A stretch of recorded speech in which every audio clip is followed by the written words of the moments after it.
The crisis that we're living today really lays bare the fruits of privatized medicine and a whole medicines system. Coronavirus vaccine. The vaccine. La vacuna. Innovative vaccine technology. Then when are we going to get the vaccine? Going to be able to make that drug available almost immediately.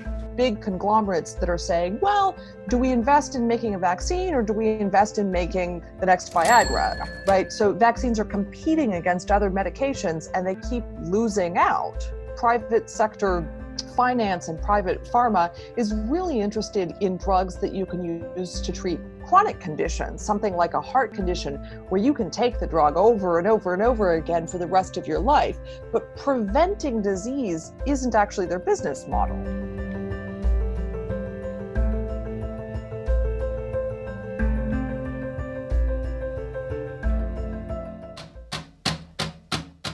Vaccine development is an expensive, long, and risky process, and that's precisely why it lends itself to the kind of patient capital that the public sector can put up, and why it's not such a great bet for the private sector in venture capital, which is so set on really immediate short-term returns. Despite the fact that the public sector already makes an enormous investment here, the U.S. National Institutes of Health has put up $700 million alone. We're asking the private sector to take things over the finish line, and it's just not happening in terms of certain vaccines, antibiotics, drugs for neglected tropical diseases, things that aren't moneymakers.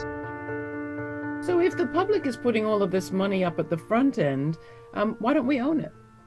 Well, that's kind of the question that a lot of us are wrestling with. It was in 1980 with the passage of the Bayh-Dole Act that it became legal to patent and to have exclusivities on and have, full monopoly rights over inventions that were funded by public sources. So before that, it would have been really hard to get to the point that we're at now, where the NIH pays for a lot of the science behind the development of new medicines, but then private actors are able to charge whatever they want and say, we own this. So really, we're in a situation now where we've got socialized risk and privatized benefit. People say, but it requires the profit motive for innovation to happen.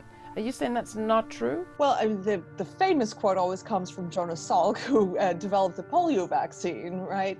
Say, who owns the vaccine? Well, the people, right? This is our patrimony as humanity. All of scientific development really depends on collective knowledge to begin with.